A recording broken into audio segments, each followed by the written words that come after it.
Okay. All right. Hey, somebody's on. Oh, you.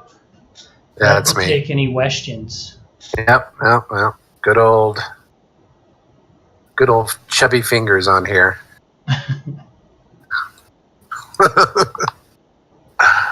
Okay. Integrity. Rolling. Shoot it out there. What is it? Well, I'm really fascinated by that monster you have back in the corner over there behind the stool. Oh, yeah, look, you can see it. Yeah. Wow, creepy, that's huh? kind of freaky. Yeah, I've never seen that before. That's the first time I've noticed that. Oh, because you know why? I moved my thing around a little bit. Yeah, my buddy makes silicone masks. They're pretty realistic. If I brought it closer to the camera, I'd probably freak you out. It's pretty good stuff. But he's got a skill, great skill. Awesome. I'll show you some. I think I might have shared some of his stuff with you before. It's got an Instagram page, some pretty spooky stuff. But talented, very talented. So I have it here because I was scanning it for him, doing a 3D scan of it, so that he could use the scan. Integrity. Yeah, I mean, if you look the word up in the dictionary, it's basically, for me, it's a sense of wholeness, to integrate, to be integrated, which means all systems are in flow, that what I think, what I say, how I feel are all one. I'm not in conflict. I'm not thinking one thing and feeling another thing.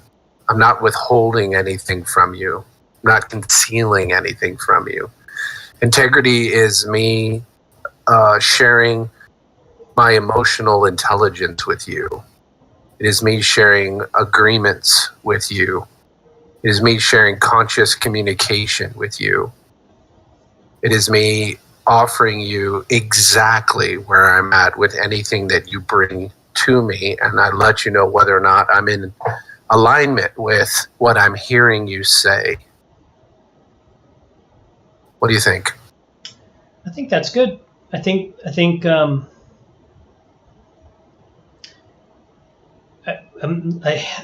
maybe the word honesty could be added to that, like honestly telling you, you're coming from a place where you're telling me, not just sharing with me, but sharing with me from an honest, truthful place. I guess that's a given, right? I mean, it's a given for us, I think. But not for everyone, or maybe it's not always a given, for me. I was pondering it a lot this week. I was trying to explain. I took the dog for a walk with my 11-year-old Emily, and I said, "Do you know what integrity is?" And I wanted to hear what it was from her, and she's like, "I know, but I don't know. I know, but I kind of don't know." I'm like, "Well, do you know or not?" I go, "Tell me, just anything." She's like, "I don't know." I said, "Well, you don't know." So I tried to explain it to her, right? And I was kind of coming at it from a place of everything, maybe what you and I talked about earlier in the week. How do I get an 11-year-old to understand what integrity is? And then as I was talking to her, I'm realizing they naturally have it, They're just being, because I talked about all this deep stuff, and then in the end I said, you know what, you just be a kid. I go, just be a kid, you don't really have to understand this. I was trying to talk to her and her friend earlier about walking off the cliff staring at a cell phone.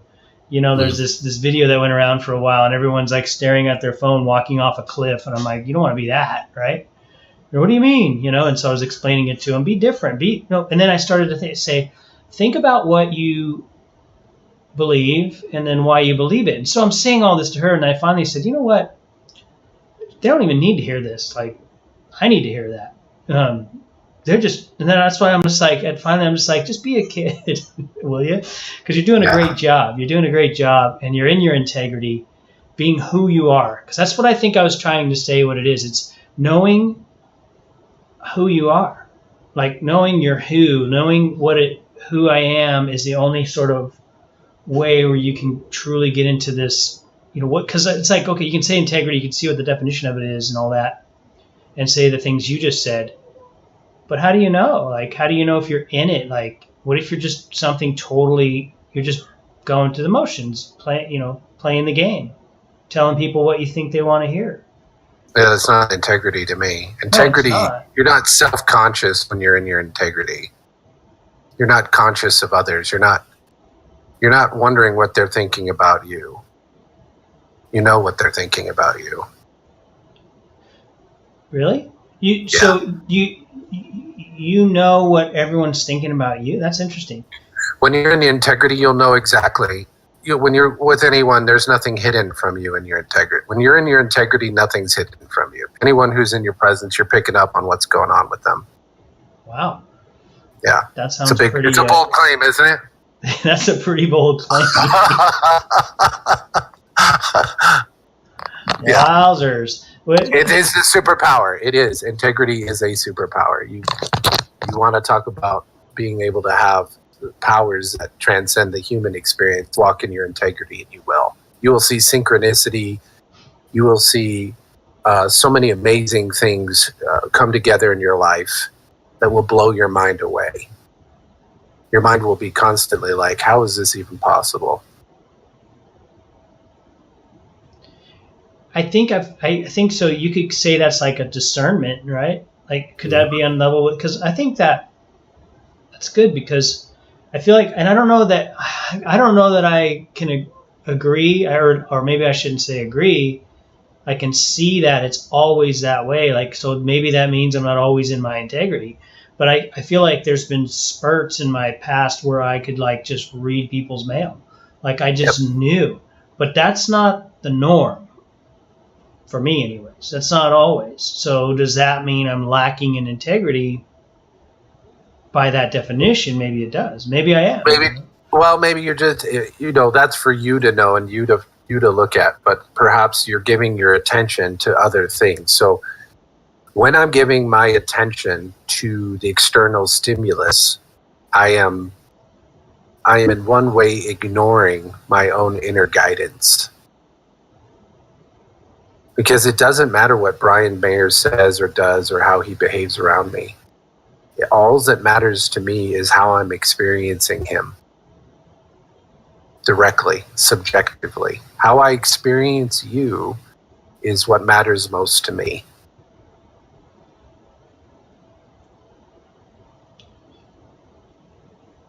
But I don't understand how that goes with how you know what I'm thinking. And it may not be a specific thought, but what I can do is, in paying attention to how I'm experiencing you, I can be in one sense like a tuning fork. I'm just resonating with you, and I'm picking up on what you're broadcasting. I pick up on what you're feeling. I pick up on sort of the general thought sense that you're thinking. I pick up on your desires and what you're right now, what you seem to want. What do I want? To understand. You're staring at me like you're reading my mind. I'm waiting now. Come on. I told you. It's a general sense, and sometimes it's very specific. Sometimes I'll talk to people and they'll be like, "Oh my God, I was just thinking that, or I just said that 2 minutes ago."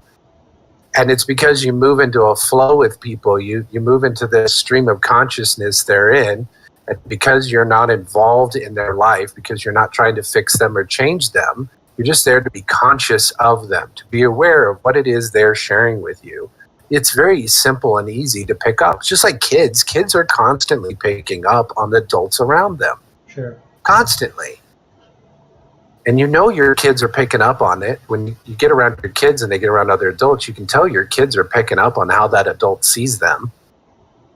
You know what's crazy? I saw, and I think there's more to it than that too. Like, so we were looking at old yearbooks, my old yearbooks, the kids found them.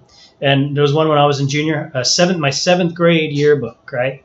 And there's a picture of me standing in the quad with my hands in my pocket, and it looked exactly like Emily, how she stands. I go, look at that. That's like you. And whether I still do that or not, I don't know. Whether I still stand like that. But she's picked it up some way or another. It was so interesting to see that. Just it's like whoa, Yes, they are mimicking, they are mirroring and mimicking us back to us. They are cloning themselves after our likeness. They are adopting our beliefs and patterns into their life so that they can survive and be loved by us specifically. That's how beautiful and vulnerable and naive we are as children. Yeah, and you're right. And I think they're like sponges, but they should be. They're made that way. Like, I think it's so beautiful. It's like, when do you become not that, so even when I was having that chat with my daughter this morning, it was like, at some point, I'm like, just be a kid. I go, you don't have to think about this stuff till you're an adult. And for some reason, we have to, like, you have to get to a point, if you didn't think about all of this stuff, I mean, when you were a kid, it just didn't ever occur to you, and you just. Oh yes, it did. I was thinking about this kind of stuff. I wasn't thinking about integrity, but I was thinking about eternity, and I was thinking about what my life was and my relationship to the world around me. I was fascinated with existence from my first memory. Do you think most kids are, though?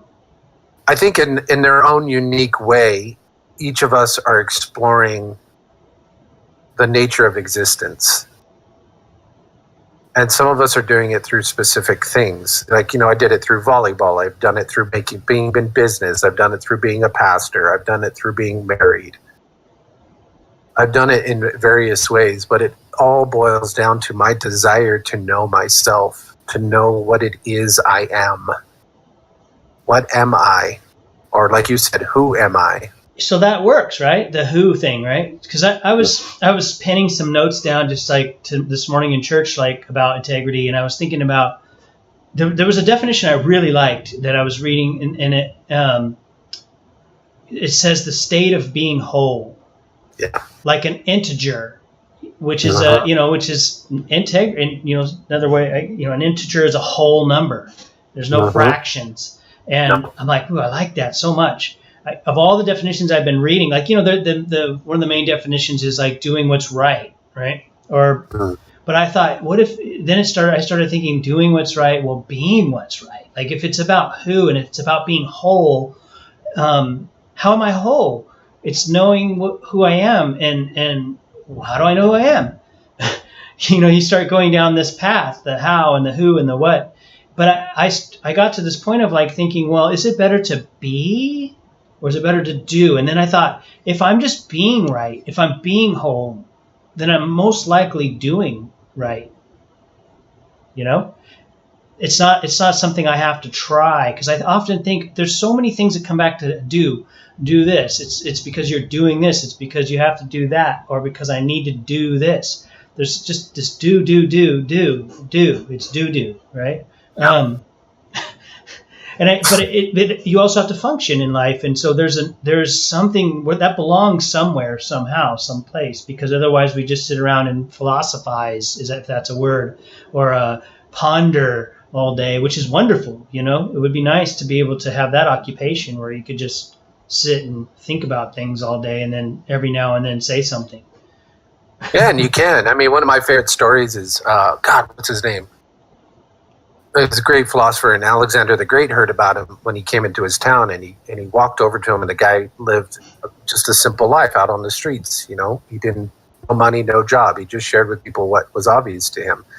And he's sunbathing, and Alexander the Great comes and stands before him, and it says, I've heard of your great wisdom. What is it you want from me? And he goes, could you just get out of the way of the sun? I'm trying to get a tan. And that's what I mean. When I say, for me, when I'm saying things like I have to, I'm out of my integrity. For me, I don't have to do anything. I need do nothing. I don't have to get out of bed in the morning. I don't have to go to work. I don't have to say hi to my wife or my children. I don't have to do anything. You're right. And those are what should statements. I have to, I should. And But now, whenever I hear those, I've been reading about that lately, and whenever I hear that, I catch myself doing it a lot, And I realize that it really is kind of it shows something. It shows lack, right? Some sort of lack. That's not wholeness. Yeah. lack would not be wholeness. So then, but now I also hear it in everyone else all the time, you know? Yes. And that's tough because, you know, but what I'm trying to sort of train myself to do when I hear that now is to be like, okay, there's a need, rather than say they shouldn't do that because I'm doing it right then. They shouldn't say that. Yeah. You shouldn't say that. Right. Rather than do that, which is kind of what your tendency is to do, or make a judgment of somehow, it's more like, okay, there's a need there. Let me look at it instead of lack. Like there might be a lack in their own being that they have no clue about, but it's also a need maybe. And can I look at it like that? Maybe it's a more healthy way to be. It causes me to think differently, you know, maybe come from a more loving place rather than a judging place. It's pretty cool. Because they believe they have to. Yes, they believe they have to, and that's perfectly okay. Now, I don't have to listen to them, and I don't have to agree with their have-tos, but I can understand because I live my life from a have-to as well. So I know what they're doing because I've done it to myself, and I understand that I'm trying to motivate myself to do what I think I need to do, and that's okay. Yeah. For me, the only way that I help anyone is I literally am the manifestation of the kind of guy who doesn't have to do anything. And they get to decide in my presence whether or not they're even interested and open in that perspective to themselves. So this brings up a question, because I kind of felt like this is where we would go with this a little bit. So I was thinking about, so another definition of like integrity is sort of, is you know, someone who does what they say they're going to do. So I think I credit that to a lot of my success in the past. Like people would ask, how did you know, I grew a business really fast, and people would say, how did you do it? I said, I just do what I say I'm going to do. I always looked at it like that was really at the core of why the business grew, was because I did what I said I was going to do consistently. And I think that's a good thing. So that goes back to now, let's say you made a commitment to do something. Can you turn off the beans? Sorry, my wife is texting me right now asking us to turn off the beans that she's cooking, and my daughter's turning off the beans. So I apologize for the interruption there. Beans. I thought I smelled. I came out here and I was sniffing my armpits. I'm like, do I smell? And I realized, oh, it's beans. You know, my great grandma said her secret to longevity, she lived to be 101 years old and was just amazing all the way till she died. Like just took care of herself and smart as ever. And I asked her what her secret was, you know, to what? And I said to living such a long time, but not just living such a long time, but also having your wits about you and your health and everything. And she says, oh, I don't know. She says, a strong faith and a lot of beans. I love it. I love it too. It's the greatest answer ever. I just think, it was just so like, I don't know. I never thought about it. I just am like, you know, and I think we went on a little bit more about that. You know, I took her out to Valentine's dinner once, and this is where this conversation came up.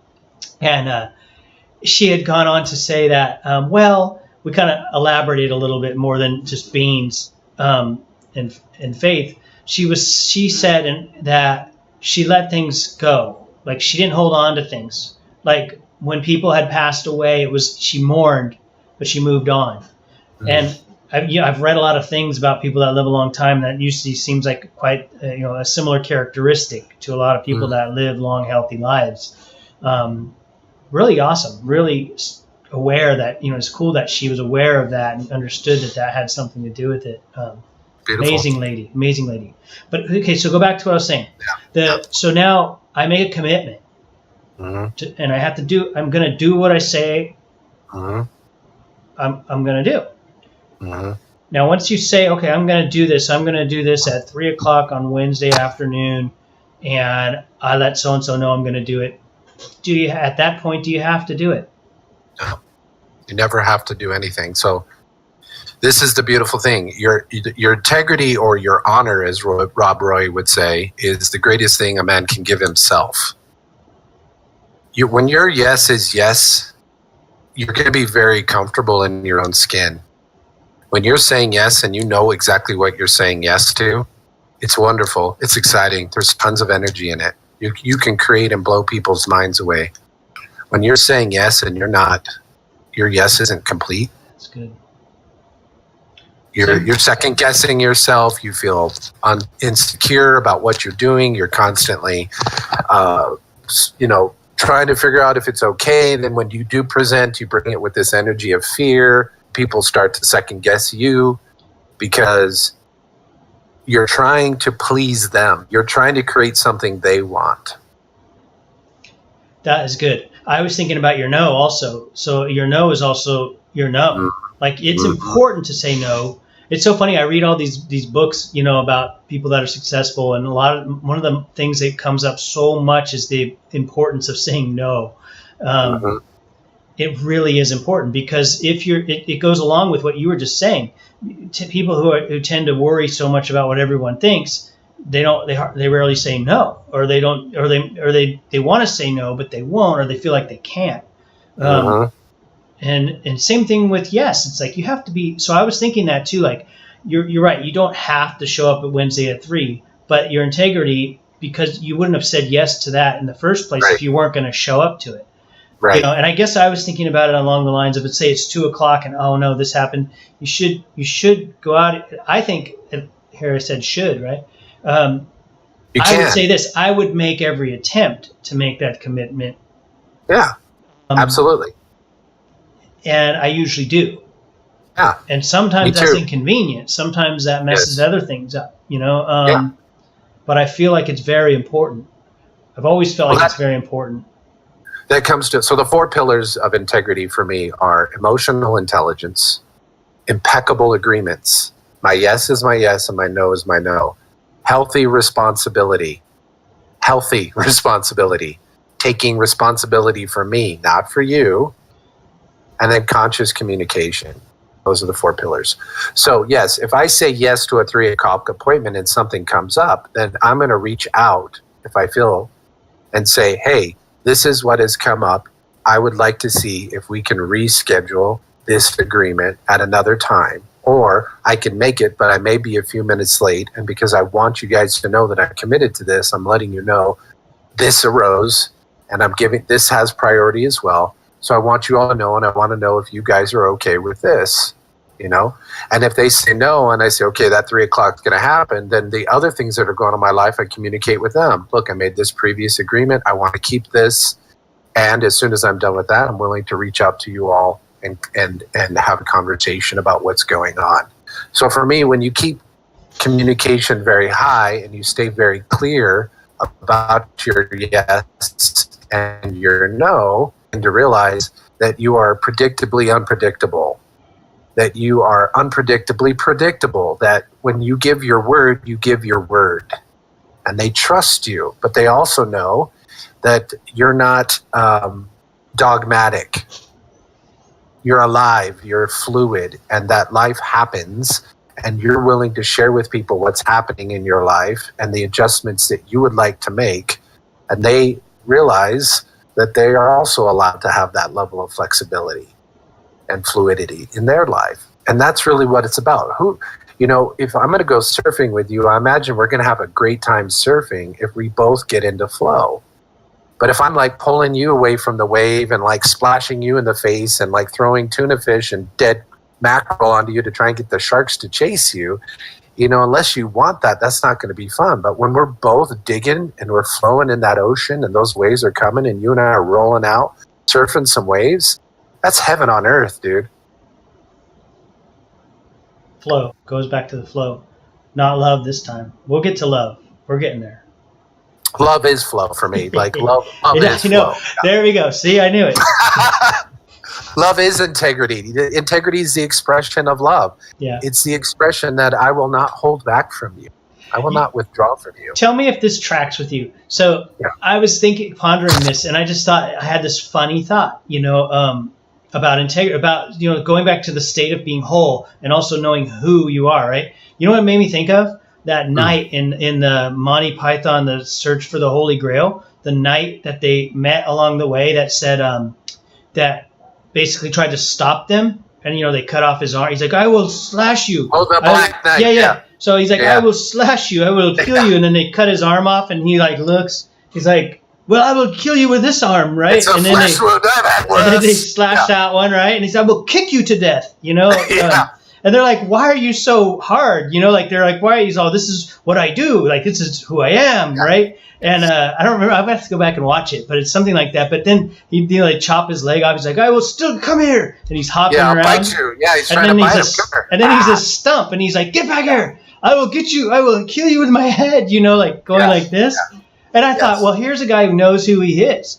Even when he wasn't whole, he was whole, even though he was made not whole.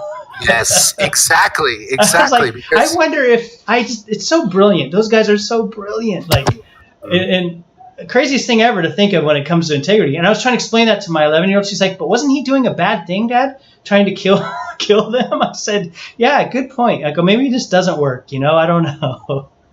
Well, in a comedy, right? That's what's funny. Right? He gets his arm chopped off, and he's like, it is but a flesh wound. I've had worse. I remember seeing that movie at 14 years old with my dad when the guy who played the king died, and they showed a special episode. They showed it on television. And I remember just being like in shock of its comedy and the extremes they went to in that movie. Yeah. And I really like that point that you bring up, that Black Knight is so committed to his purpose and to his role that even if you hack away his parts, he remains true to what he has committed and what he values. And I respect people, even if they seem a bit off and wild, who are completely committed to their role, and they're playing it like the president. I mean, whether you like him or not, the guy is committed to his role, and he plays it, and he's 24/7 Trump.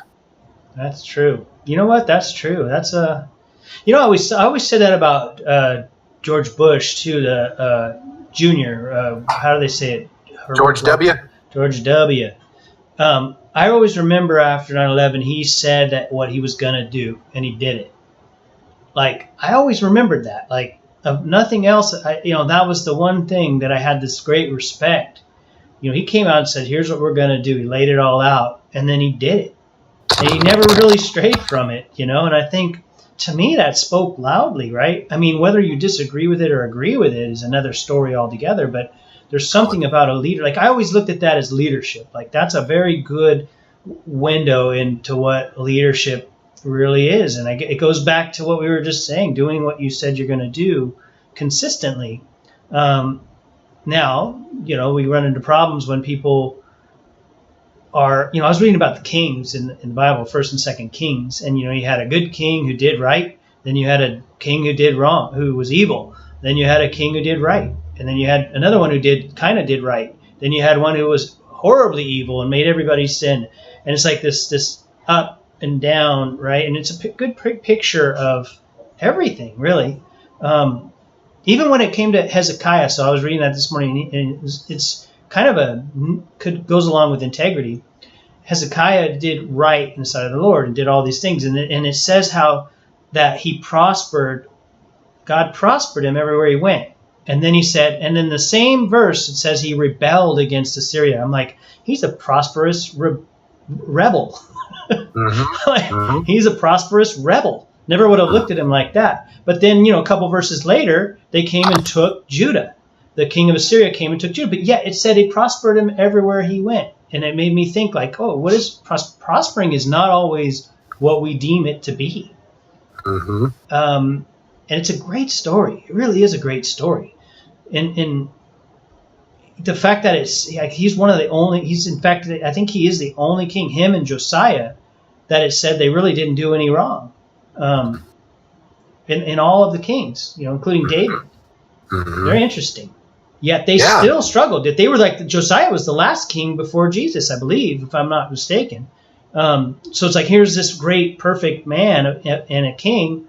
It did right in every way, and yet they were carried off into captivity at the end of his reign, and he died in battle. Mm-hmm. It's quite very interesting, right? I think we look at church, we're supposed to be, we do all the right things, and we're going to prosper. We're going to have the big house. We're going to have the nice car. We're going to have the all these wonderful things. We're going to, get something that's prospering, but it's not at all. Not even close, really. No, yeah, because it doesn't matter what you have. You can have $200 in your bank or 200 million and be just as miserable as the next guy. Absolutely. Or it doesn't matter. You have the money comes, the money goes. But what matters to you is your sense of integrity, your sense of being present. I'm here and I'm myself. And I love saying no. I tend to say no first. People ask me if I want to do something. And unless I'm very clear, I'll say no up front. No. But it doesn't mean I'm not open to changing my mind. And it doesn't mean I'm not open to you sharing with me why you're going or why you'd like me to come. And if suddenly I feel that desire shift in me to join you, yes. But know this, that even if I go, I may stay there for 5 minutes and then leave. Particularly for me in social situations, because I get into some social situations and I'm like, no, this isn't for me. Not at all. How does that, you've mentioned that quite a few times, that same thing you just said right there. And I that one's a hard one for me sometimes. And that's you. I totally respect it. I totally respect what you're saying. And you've come to that place, but I don't totally understand how. I can't imagine myself really doing that unless it's just really awful, like what gets you to that point? You just think everything around you is stupid or doesn't jive with or it's just fake, or what is it? What is the actual thing that gets you there? It's what the collective attention is upon. So if I come into an atmosphere and an attention is upon a certain, I get a sense that the collective, the group there, is giving their attention to something that I don't find interesting anymore. So for me, the most important thing that I do in each moment is that I greet each moment. And if a person comes if I step into someone's presence or somebody comes into my presence, then I'm going to greet them, and I'm going to greet them wholeheartedly. And a lot of times that right there will shift the attention. But for me, but towards something you'd rather put your attention on. What if they don't? Absolutely. What if they don't really want that? You know what I mean? Like, what if? That's why I say toodles.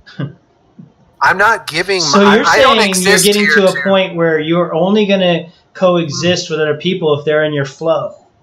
If they have like interests and I'm only going to walk with you if we're in agreement. I'm only going to spend time with you and energy with you if we have similar interests and we're on a similar path. If we're not, if you're all about chasing ladies and trying to figure out how to sleep with women, I'm going to be like, good on you, mate. Later. I'm not into that. If you're trying to figure out how to be a billionaire, I'm not into that. If you're, but if you're really looking into your own life and you really want to become curious about what's really going on, what's really makes this world go round, what's my life, what's really giving my life meaning? Oh, you got me. I'm there. How often are you running into that situation? I run into it quite often now because people know if you're going to hang out with John Crouch, that's the direction it's going to go. Now, you want to come chill with me? I'll show you some of my favorite movies. I saw a movie last night it's right now. It's number one. It's called God, I forget. It was a great movie about an alcoholic. Tell me, I want to know. I want to watch it. It's called. It's on Amazon Prime. It's called Don't Worry, He Won't Get Far Without His Horse, or something like that. Really? Yeah. Joaquin Phoenix, Jonah Hill. It is so good. So good. So when people want to come over and chill with me, I'll make you a great meal. We'll have a great conversation and or we'll watch a great movie, and I'll share some great books with you. That's the gist. I don't want to come over here and just hear about the little nitpickings of your life and why you hate your boss. No, don't come to my house. Go to somebody else's. Can't you? Okay, so I get it. So I still can't imagine myself really being that way. No, I mean, well, so I'm coming at it like cool. This. Is there room, John? Do you know what I mean? Like, is it that finite for you? Because I sort of feel like I get it if it's extreme. If people are just being crass and doing, vulgar, awful things or talking about them, then I get it. Like, get out. Politely leave the room, whatever. And I'm all for that, but it rarely happens. But I get in a situation sometimes where, to me, again, I think we talked about this before, I sort of take on this approach of like marveling at it, like musing in my own mind about why that person thinks that way, or why are they saying that? Like, I don't know. I can sort of take in, and to me, rather than leave, I sort of feel like sometimes I feel like it's gotten me to a place when that's happened, where I feel like this is the Holy Spirit or God giving me a question for this person, and it's happened to me before, and sometimes it's turned into some of the most marvelous or wonderful conversations I've ever had. And it started out ugly. Like, it started out like this person was just all surface and just talking about nonsense. And then it's like all of a sudden you have this question. And I sometimes think like, wow, where'd that question come? I don't even know where that question came from. But it was that perfect question for that situation. And that person responded to it in the perfect way. And then it became this great conversation. So by doing what you're doing, do you think maybe you might miss out sometimes on stuff like that? Like, or maybe it doesn't matter? Like, miss out doesn't exist in my world. There's nothing to miss out on. Well, let's just say, okay, maybe that's not the right word, but wouldn't that be a wonderful experience? We can agree that would be a nice thing, right? I mean, making chocolate chip cookie dough and eating it is a nice thing too. I did that this afternoon. Yes, I agree. I'm not saying that you have to live my way. I'm not saying that the integrated, integrous life lives like I do. For me, it's very important. It's very important. I want to quote Jesus, and they come to him and they say, what are you doing? He says, I'm about my Father's business. For me, that's what it's about. I'm about the business of creating ways to share with people the beautiful things you can discover when you look within. And when you acknowledge the pain and the struggle and the feelings and the thoughts that you're wrestling with, and you let those be revealed. That is what I'm all about. I'm about waking up. So I'm not putting myself in environments in which sleeping is the norm. And most environments you go into, everyone's trying to convince each other of how beautiful their dream is, how wonderful the dream is. They're not showing the nightmare that's really going on. And I can tell immediately when somebody's trying to pitch me their dream, and I just let them know, I'm not buying it. I can tell there's a lot of stuff going on in your life that you don't feel safe to share. That's fine, but I'm not buying this dream of yours. I'm not going to join your multi-level marketing, business so that I can hopefully be making $1 million a month like you. Oh yeah, that would be the best. No, it wouldn't.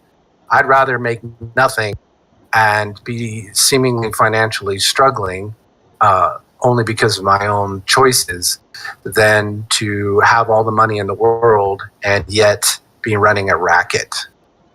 I love being in this. I love this guy.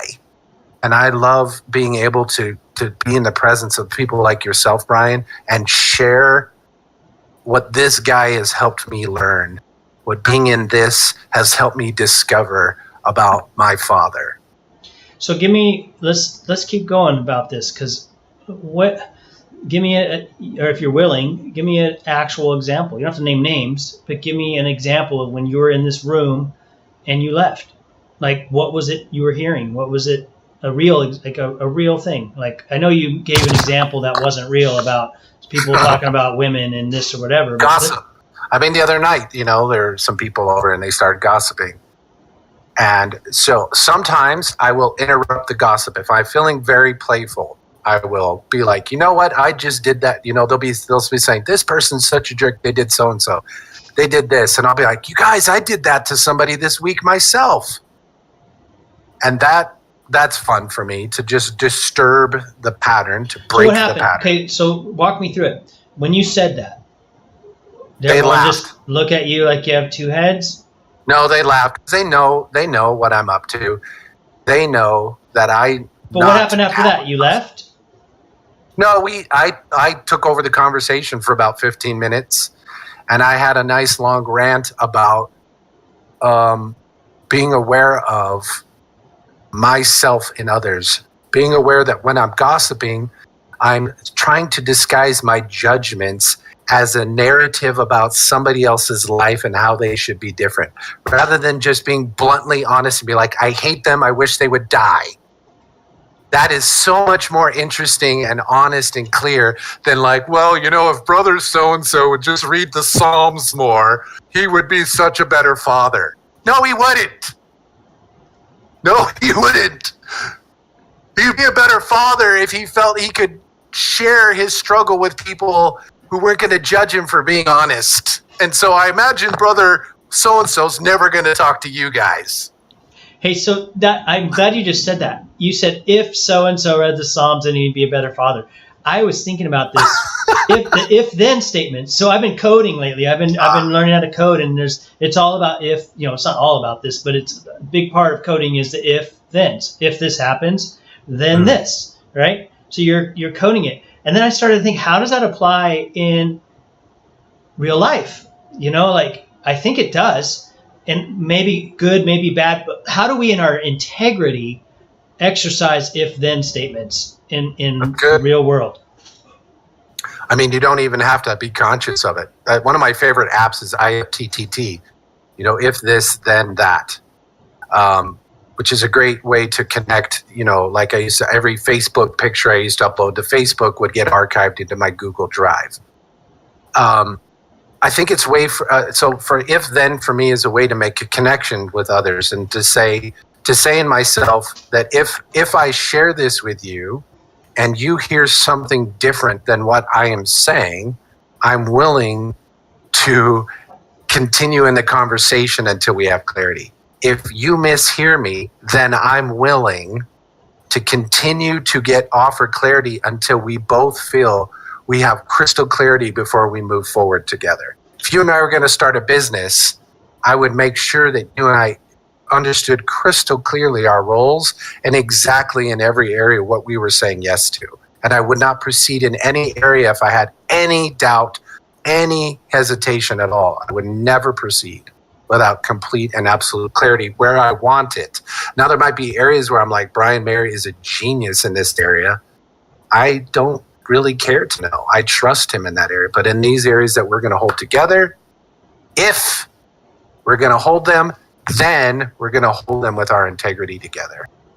And if our integrity isn't seen in each other, then it's not being held. Let's get somebody else to hold this. Now accountability comes into the equation at that point, and trust and love again. Go back to, so after your 15-minute rant, did everyone stop gossiping? Yes. The whole atmosphere. Did everyone go Did everyone go? I envisioned this Saturday night. I envisioned this Saturday night live skit where here comes John again. Every week, here comes John. Johnny, that would be a brilliant skit, actually. That would be a brilliant skit, just to point out the silliness or the fakeness in everybody most times. That's what I was trying to explain to my daughter this morning about people walking off a cliff or being a sheep, doing what I said. The most important thing you can do is to try to ask yourself who you are, what you believe, and why you believe it. Because I said, she's looking at me kind of funny, and I said, well, most people don't do that. They grow up into their adult life and they don't do it. And I said, I'll tell you what, if you start doing that, you're going to do it the rest of your life, and it's going to be awesome. I mean, you'll have, and then I started to think about people that are depressed. And I said, you understand that, right? There's depression and there's suicide. And this is my 11-year-old daughter. And I said, that's a big reason why I believe is because people go through life trying to please everybody else. Are you just doing this because you really are concerned about what your friends think, about what other people think? And I know that's a concern for people, especially preteens, teenagers. That's a big deal. Peer pressure and all that. I know it's a big deal. I can't sit here and say it's not. And I can't be them again, I remember those days. And I remember how, I think back now, I think how silly it was. But who am I to say, don't be that way? What I could say as a father is recognize it. And that's really about it. And I said, Emily, when you get older, you're going to remember your dad saying this stuff, I hope you do anyways. I really do. I hope someday they remember and think, what my dad used to say, just figure out why you believe, what you believe and why you believe it. I just hope by saying that, whether she grasps it or not, I hope that the time comes when she has a decision to make and remembers those words. I really do, because I think so many things that cause depression and anxieties and all these things later on in life are a result of of worrying about what other people think all the time. And you've sort of crafted yourself into something you're not. Right. And who taught us to worry about what other people think of us besides our parents and our teachers and authority figures? Authority figures, we give, because all problems for me are problems of authority. So if I have a problem, it's because I see authority outside of myself. I see accountability outside of myself. I'm accountable to myself first. I'm accountable to the creator of this first. The only authority is the authority of my source. That which is my originator is the only authority it exists. So what does he, she, whatever you want to call it, think of me? How does it relate to me? Well, if it only relates to me for love and the freedom for me to learn what love is and what love is not, which is really what love is not. I don't ever need to know what love is. I just need to know what love is not. Then, you see, I can be accountable with people by offering them my integrity. And the way that we're accountable is I offer you my perspective. And if you go, hold on a second, this is what I'm hearing and I don't feel good about that, we continue in a conversation until we both feel that there's a way for us to walk together, or we realize this isn't something for us to walk together in because we don't see our integrity the same way.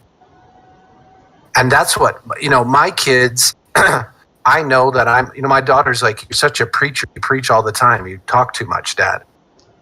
And I'm like, thank you, honey. And, you can't walk out of your family, John. Right. They'll say these things, they roll their eyes and things at me, but I know that they hear me, and I know that they're watching me and how I'm relating to my world. And I know that they're learning a lot about what it is to stand up in your integrity, regardless of what everyone thinks about you, and be true to your own inner compass. And if everyone around you thinks that you've lost your mind, but you know in your heart that you're being true to what it is you're committed to learning, so be it. So be it. So be it. Well, it's interesting because she asked me the same question. Where are the people that are, I don't know remember how she asked it, but like, where does that come from? And I'm like, well, it comes from the TV. It comes from, I was talking about want versus lack. And I said, because she was talking about wanting an iPhone, right? And I said, well, why do you want it? And well, because my friends have it. Okay. All right. Well, it's, I'm not a huge fan of Apple myself, but it's a good phone, but I'm kind of like, I'm like, well, you think there's any other reason? Like maybe you can come up with a better one than that. Like that's okay. It's acceptable. It's how you feel. And then it's like, well, because then the chat works better. Oh, good. Okay. But then it came to this point of like wanting, well, does that mean I can't have it? No, I didn't say you can't have it. Not now you can't. We're not going to get you one now. But you will. You'll get a phone at some point. And but it started to go into this discussion about want versus lack. And I think that I was thinking about this a lot myself lately. Like, do we look at our wants? We focused on our wants, and by doing that, we're focusing on our lack, or we have lack, as opposed to if we just focus on what we have, what we, there's this posture of thanksgiving versus posture of fear and lack. And it manifests itself in so many ways. A lot of what we're already talking about. It manifests itself in ways where you gossip and, all these things, but it also is the want for stuff. It's this psychological conundrum that the world has found itself in, where we just feel like we need all this stuff that it's going to make us happy. And even though most people, I think, know it doesn't, it's still there. It's still prevalent. Continually. It's a distraction. Yes, we're masters of distracting ourselves. We just distract ourselves. And that goes back to integrity and not being whole. I think that's just the greatest definition. It's the state of being whole. It's the denial of wholeness. You are whole. You are the manifestation of integrity. You're only not aware of it because you're denying it. And so I like that about, so, I'm always talking about how do we do this or how do we get something done? Where does that go? Where does that lead us? How do we set goals and do these things? But I think I reconciled that myself this morning when I was contemplating this about being right. So being whole, I think, is synonymous with being right, in right standing with what's the morally correct. And that could be, that's open to interpretation, I think, for most. But I know where I believe the moral foundation derives from, and that's God. And I do absolutely believe that. I almost feel like you can prove that. Because I don't know how you can have any sort of moral without God, without a God. It just doesn't make sense. But that's for another time. But so here I am, the state of being, or the state of being whole, the state of being right. Then my doing becomes automatic. My doing is right as well. And that's just awesome. Like, that's a great place to get to. So if I focus more on just on what is it to be whole, what is it to be right, I don't even have to focus on being right necessarily. I need to look at, I think for me, I should, maybe this is a good use case for should, if there is such a thing, explore who I am. I should ask the question, who am I, and why am I who I am? Why do I do the things I do? Why do I believe the way I believe? Why I continually do this one thing? Why do I do it? And then when you do that, if you do that on a continual basis, you get to that state of being whole, or maybe you're naturally in it just by the fact that you're starting to do that, or for the first time you ever do it, it's like, okay, I'm whole. Mm-hmm. And that's pretty. There's some peace in that. There's a great peace in that. There really is. I think I was thinking about meditating and prayer, like we talked about before. There's a peace, like there's this peace I have lately when I shouldn't, and I marvel at it.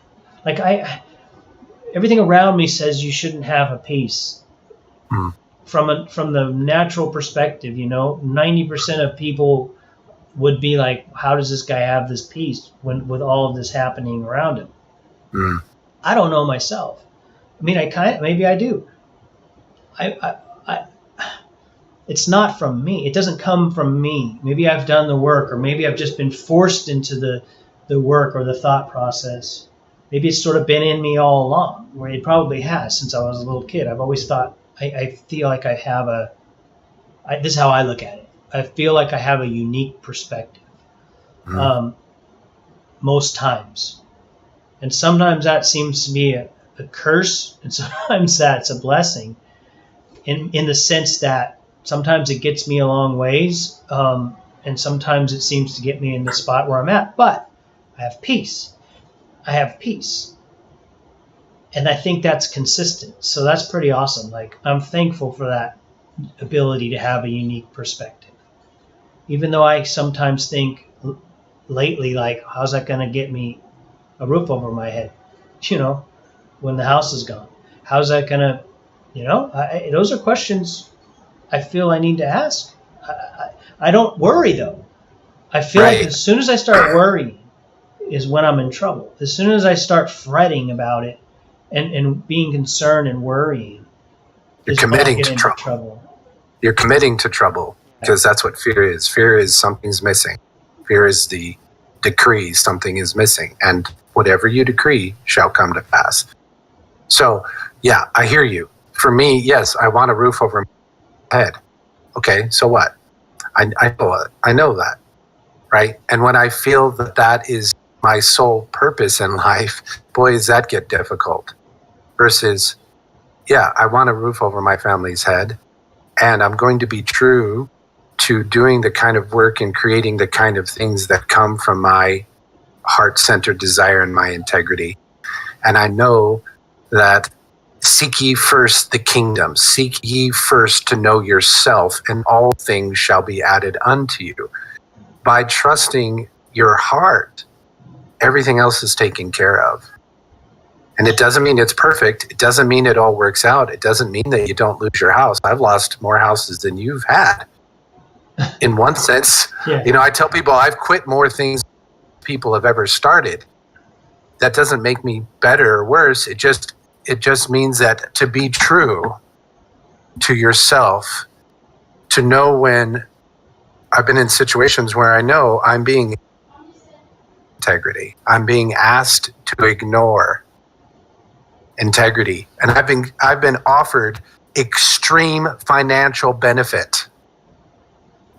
I would be a multi-millionaire if I had ignored my integrity. I would have lots of money. Multi-level millionaire. Yes, a multi-level millionaire. But thank God I stood up and said no and was fired or was kicked out. I'm grateful because I'm the one who gets to live in this skin, and I'm the one who gets to make happiness the central thing I'm extending in my life. And I get to look you in your eyes and not look away because there's no shame or guilt. There's nothing about me that I'm afraid of. There's nothing that I'm not saying yes to or no to that I need to hide from you.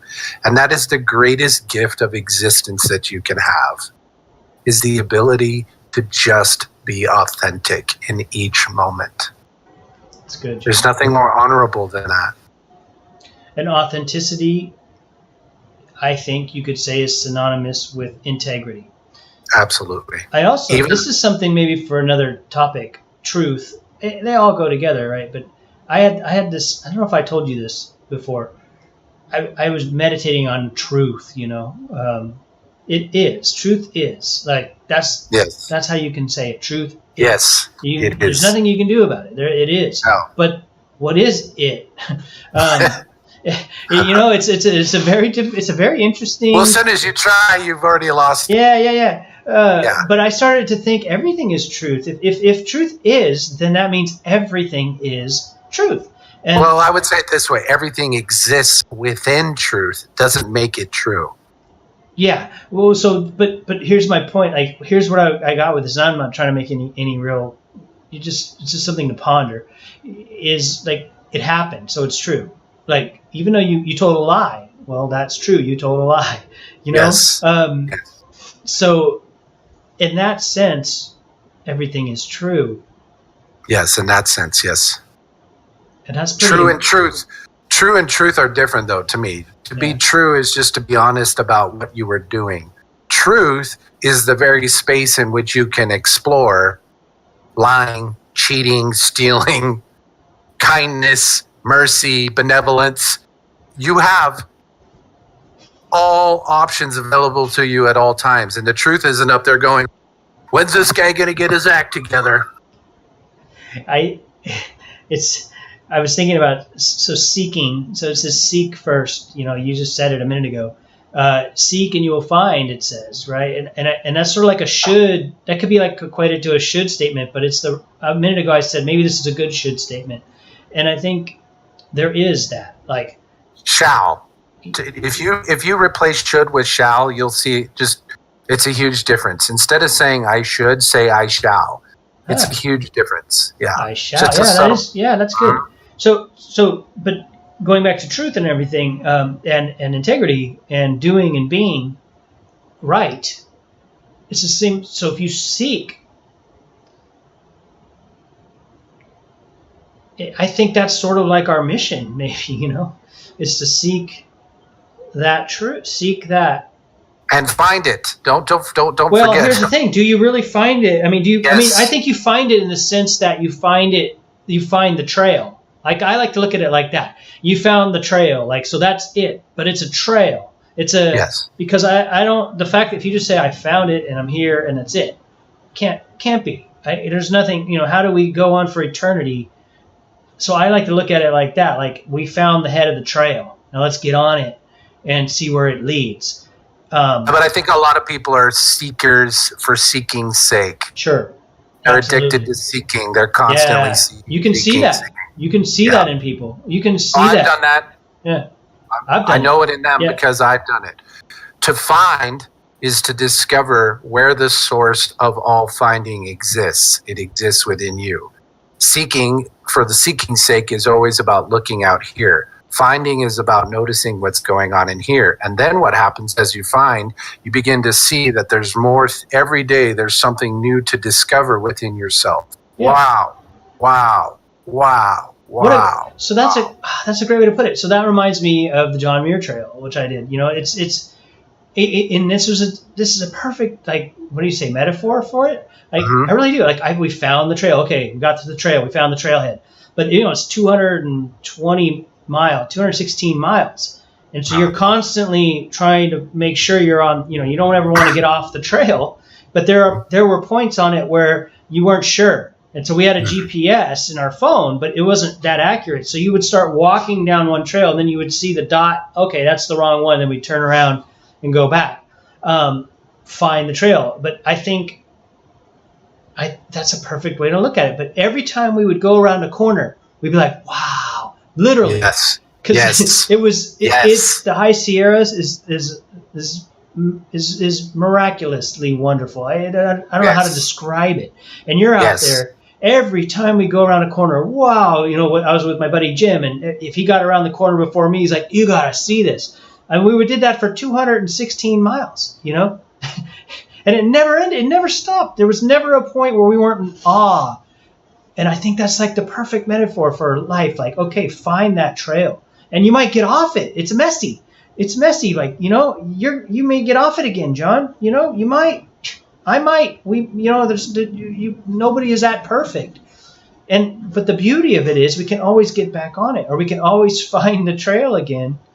And I think just knowing that is a wonderful thing, because I think people get so condemned. Now, I don't want to say convicted or condemned, but I think condemned. I think we go through this sort of perpetual state of condemnedness, if that's a word. And speaking of words, my daughter said, she goes, "Did you know that stinketh is a word?" And she's like, "It's a real word, Dad." I go, "Stinketh." Because they had a guy in church today say that you can now say that word because it was in the Bible when they were talking about Lazarus being raised from the dead. They said, if you roll the stone away, it's going to stinketh. So my daughter got something out of that. Nice. I go, "Can I say that when I walk in your room?" Yeah. It stinketh. Yeah, I love that analogy because, and I'm telling you, that's what integrity. Each moment, each conversation, you can be wow in the beauty, and also wow in the terrible things that being aware of the terrible things people are doing to themselves in the name of self-righteousness, in the name of God, in the name of the betterment of the world. You can turn a corner with somebody and go, wow, I can't believe you're doing this to yourself. Or wow, I had a conversation with a friend today, you know, and a couple of times in the middle of it, I talk to them. I constantly, you know, love to share with people, what is sobriety? I ask people, what is sobriety? And my statement to them is, sobriety is, I have done this.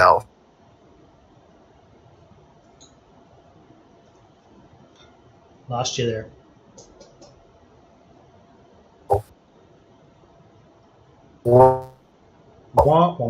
Because what happens is we recognize our integrity, we begin to see how brilliantly we are limiting ourselves and tying our hands behind our back and our legs behind our back so that we can fit in, holding back constantly from shining our light because people don't like the light.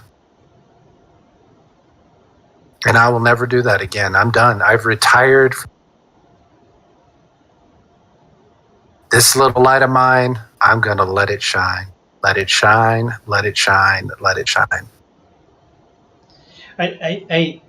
We'll finish up here, John.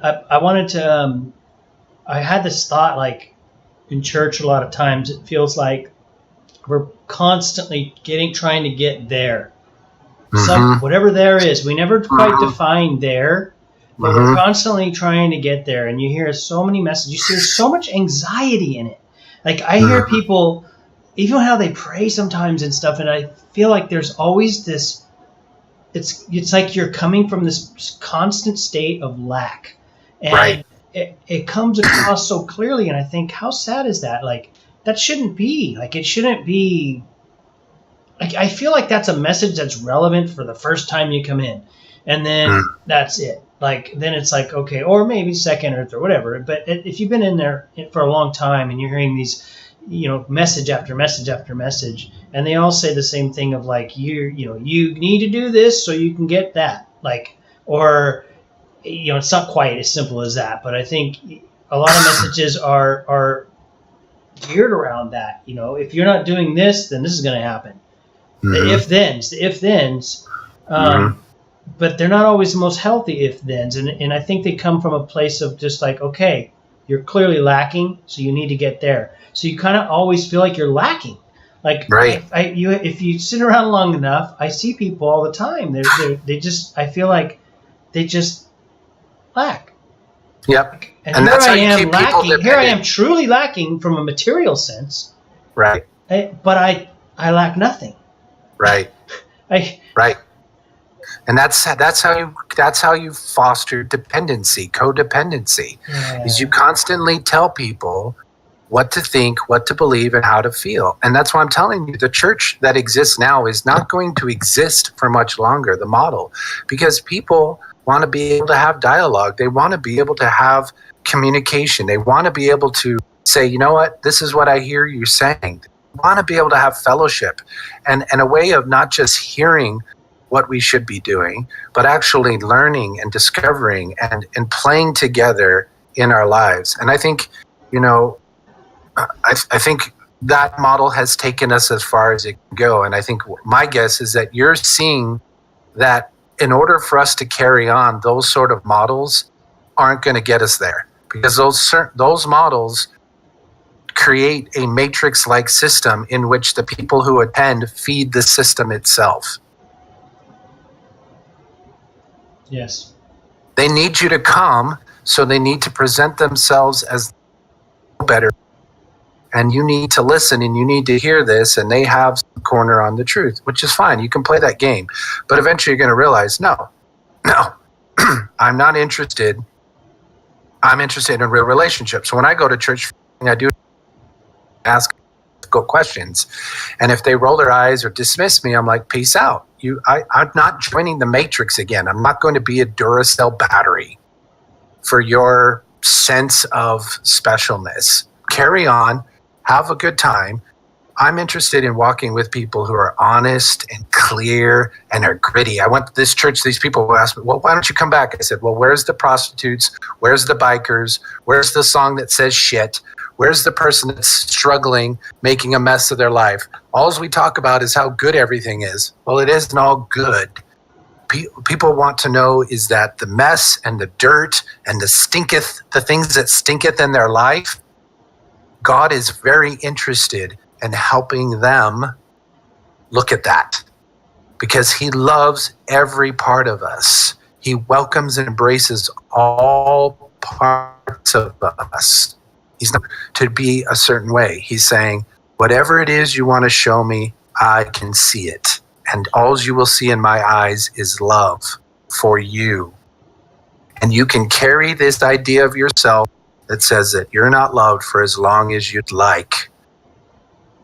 And you can pray, God, remove this from me. God, remove this from me. Your hand. God, remove this from me. He's not going to. Or he just might. Or he just might. And for me, no, God, but I mean, God is, maybe it doesn't. It's not meant to be removed. Whatever this is. Like, I think sometimes we look at things and think this is some problem, but it's maybe it's not. Maybe if you took the time, so you're holding on to it. And saw, okay, well, why do I do this, or why do I think maybe I've always been looking at this as something that needs to go from me, but I never took the time to think, why is it in me in the first place? Or why is this, maybe I can take what this is and turn it around and turn it into a strength. I think oftentimes we're always trying to root everything out instead of looking at it like, wait a minute, it was put there. It was there. Maybe I was born with it, and maybe I can turn this around. I think about this, the scriptures, he'll turn it around for good. Like, he'll turn it around for good. And we always look at that and think of something outside, But what if you took that and turned it inside and said, hey, wait a minute. Agree. You know, I always go, this bent takes me down this road. And that's not a good road. That's not a good road. Clearly, I've seen the results of that road. But do you sit there and think, well, this bent has to go? Well, maybe that bent can take me down a road that's right. And I can be quite strong in that road because of that bent. It's a crazy way to look at stuff. That is a crazy way to look at stuff. And maybe I'm wrong. Maybe I'm totally wrong. But it's worth looking at. No, I agree. It's like the analogy I think of is I can use a baseball bat to hurt people and rob stores. I can use it to knock baseballs out of the park. Yeah, good one. It's up to me. Yeah, I can use a brick to build a house, or I can use it to knock. It's not the brick. It's good. It's not the bat. Yeah. It's not what I'm holding on to. It's what I think it is. And the beautiful thing to me is that God's not going to violate your will until you look at it and you see, like you said, and you really notice what you're holding, and you notice that it's a gift, and you open your hands and you see it for what it really is. Yeah, you're likely going to go like, why was that was silly for me to ask God to take this away. This is something beautiful he's given me. Yeah. But it takes that kind of humility to look. Yeah, it's good. That's good. Yeah. This is good, John. Yeah. I agree. Awesome. Really enjoyed chatting with you, Brian. I enjoyed being able to share this. You know, and this to me, this kind of platform, you know, getting out onto places where people are hanging out and offering them these kinds of conversations, to me, is the church of the modern age. And to me, there's nothing better than the AA model. To me, AA is the church, a living, breathing church.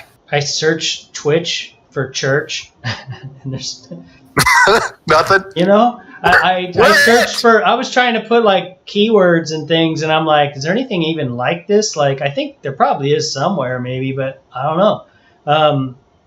I don't know. You know, I was thinking about it today too. If nobody even watches, so be it. But I thought to myself, this is, you know, if somebody watches it later on and gets it's out there for eternity now. It's out there for as long as there's the internet or whatever. And you know, my kids might watch it someday, and get something out of it as well. You know, I don't know, but I do believe, like, the more I think about it, the more I believe there's something here. Like the topic the channel, I kind of did some work on the channel, and it has you like put what category you're in, and it's just chatting.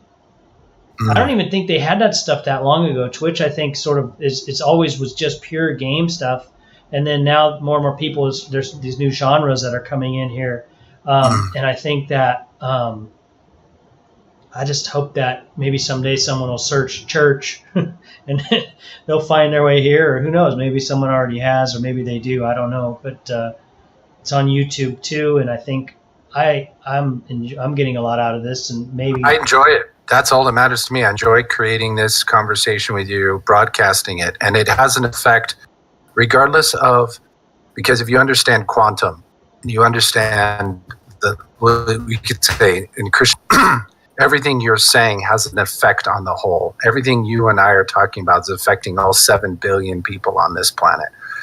When you and I forgive and share grace and smile at each other, we are serving the entire collective. Yeah. And that's just a fact.